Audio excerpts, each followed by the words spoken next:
Today's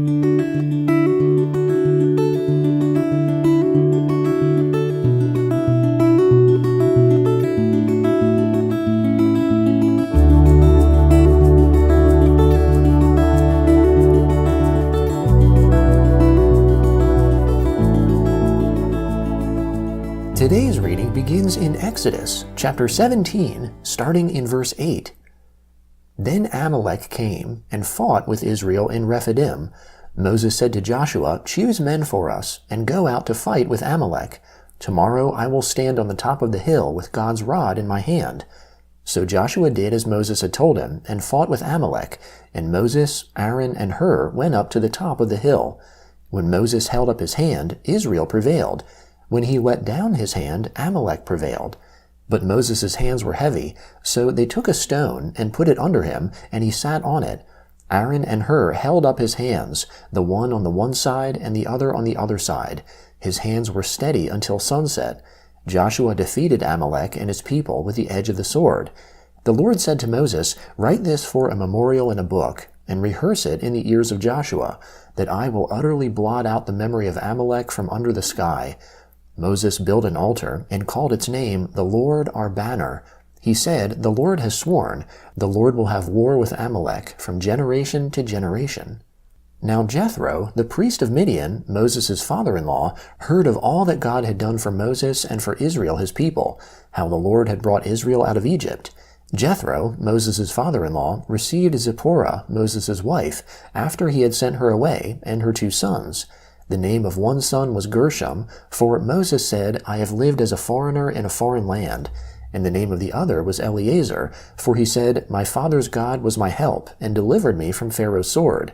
Jethro, Moses' father-in-law, came with Moses' sons and his wife to Moses into the wilderness, where he was encamped, at the mountain of God. He said to Moses, "I, your father-in-law Jethro, have come to you with your wife, and her 2 sons with her." Moses went out to meet his father-in-law, and bowed and kissed him. They asked each other of their welfare, and they came into the tent. Moses told his father-in-law all that the Lord had done to Pharaoh and to the Egyptians for Israel's sake, all the hardships that had come on them on the way, and how the Lord delivered them. Jethro rejoiced for all the goodness which the Lord had done to Israel, in that he had delivered them out of the hand of the Egyptians. Jethro said, "Blessed be the Lord, who has delivered you out of the hand of the Egyptians, and out of the hand of Pharaoh, who has delivered the people from under the hand of the Egyptians. Now I know that the Lord is greater than all gods, because of the way that they treated people arrogantly." Jethro, Moses' father-in-law, took a burnt offering and sacrifices for God. Aaron came with all the elders of Israel to eat bread with Moses' father-in-law before God. On the next day Moses sat to judge the people, and the people stood around Moses from the morning to the evening. When Moses' father-in-law saw all that he did to the people, he said, "What is this thing that you do for the people? Why do you sit alone, and all the people stand around you from morning to evening?" Moses said to his father-in-law, "Because the people come to me to inquire of God. When they have a matter, they come to me, and I judge between a man and his neighbor, and I make them know the statutes of God and his laws." Moses' father-in-law said to him, "The thing that you do is not good. You will surely wear away, both you and this people that is with you, for the thing is too heavy for you. You are not able to perform it yourself alone. Listen now to my voice. I will give you counsel, and God be with you. You represent the people before God, and bring the causes to God. You shall teach them the statutes and the laws, and shall show them the way in which they must walk, and the work that they must do.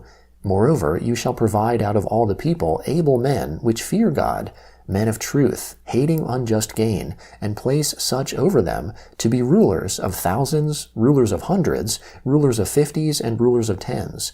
Let them judge the people at all times. It shall be that every great matter they shall bring to you, but every small matter they shall judge themselves. So shall it be easier for you, and they shall share the load with you. If you will do this thing, and God commands you so, then you will be able to endure, and all these people also will go to their place in peace." So Moses listened to the voice of his father-in-law, and did all that he had said. Moses chose able men out of all Israel, and made them heads over the people, rulers of thousands, rulers of hundreds, rulers of 50s, and rulers of 10s. They judged the people at all times. They brought the hard cases to Moses, but every small matter they judged themselves. Moses let his father-in-law depart, and he went his way into his own land. In the 3rd month after the children of Israel had gone out of the land of Egypt, on that same day they came into the wilderness of Sinai. When they had departed from Rephidim and had come to the wilderness of Sinai, they encamped in the wilderness, and there Israel encamped before the mountain. Moses went up to God, and the Lord called to him out of the mountain, saying, "This is what you shall tell the house of Jacob, and tell the children of Israel. You have seen what I did to the Egyptians, and how I bore you on eagle's wings, and brought you to myself. Now therefore, if you will indeed obey my voice and keep my covenant, then you shall be my own possession from amongst all peoples, for all the earth is mine, and you shall be to me a kingdom of priests and a holy nation. These are the words which you shall speak to the children of Israel." Moses came and called for the elders of the people, and set before them all these words which the Lord commanded him. All the people answered together, and said, "All that the Lord has spoken, we will do." Moses reported the words of the people to the Lord.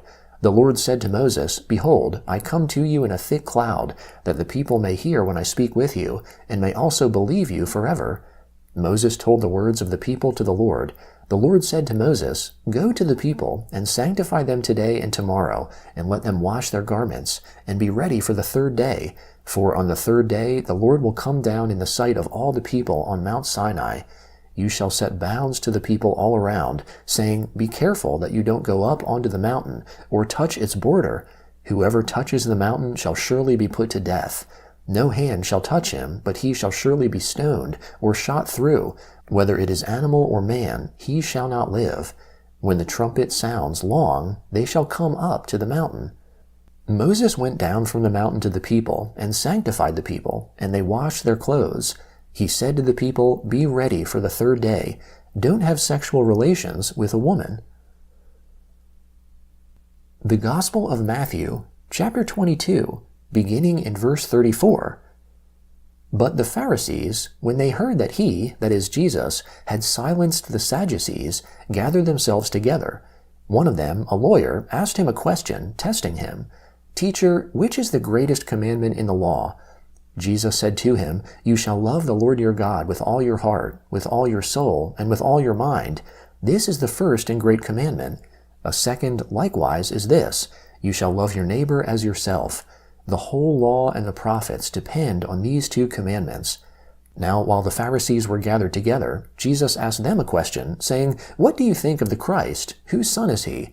They said to him, "Of David." He said to them, "How then does David in the Spirit call him Lord, saying, 'The Lord said to my Lord, sit on my right hand, until I make your enemies a footstool for your feet'? If then David calls him Lord, how is he his son?" No one was able to answer him a word, neither did any man dare ask him any more questions from that day forward. Then Jesus spoke to the multitudes and to his disciples, saying, "The scribes and the Pharisees sit on Moses' seat. All things, therefore, whatever they tell you to observe, observe and do, but don't do their works, for they say and don't do. For they bind heavy burdens that are grievous to be borne, and lay them on men's shoulders, but they themselves will not lift a finger to help them. But they do all their works to be seen by men. They make their phylacteries broad, and enlarge the fringes of their garments, and love the place of honor at feasts, the best seats in the synagogues, the salutations in the marketplaces, and to be called Rabbi, Rabbi by men. But you are not to be called Rabbi, for one is your teacher, the Christ, and all of you are brothers. Call no man on the earth your father, for one is your Father, he who is in heaven. Neither be called masters, for one is your Master, the Christ. But he who is greatest amongst you will be your servant. Whoever exalts himself will be humbled, and whoever humbles himself will be exalted." Psalm 27, beginning in verse 7. "Hear, Lord, when I cry with my voice. Have mercy also on me, and answer me. When you said, 'Seek my face,' my heart said to you, 'I will seek your face, Lord.' Don't hide your face from me. Don't put your servant away in anger. You have been my help. Don't abandon me, neither forsake me, God of my salvation. When my father and my mother forsake me, then the Lord will take me up. Teach me your way, Lord. Lead me in a straight path because of my enemies. Don't deliver me over to the desire of my adversaries, for false witnesses have risen up against me, such as breathe out cruelty. I am still confident of this. I will see the goodness of the Lord in the land of the living. Wait for the Lord. Be strong, and let your heart take courage. Yes, wait for the Lord. Proverbs chapter 6, beginning in verse 27. Can a man scoop fire into his lap, and his clothes not be burned? Or can one walk on hot coals, and his feet not be scorched? So is he who goes in to his neighbor's wife. Whoever touches her will not be unpunished. Men don't despise a thief if he steals to satisfy himself when he is hungry, but if he is found, he shall restore 7 times. He shall give all the wealth of his house. He who commits adultery with a woman is void of understanding. He who does it destroys his own soul. He will get wounds and dishonor. His reproach will not be wiped away. For jealousy arouses the fury of the husband. He won't spare in the day of vengeance. He won't regard any ransom, neither will he rest content, though you give many gifts.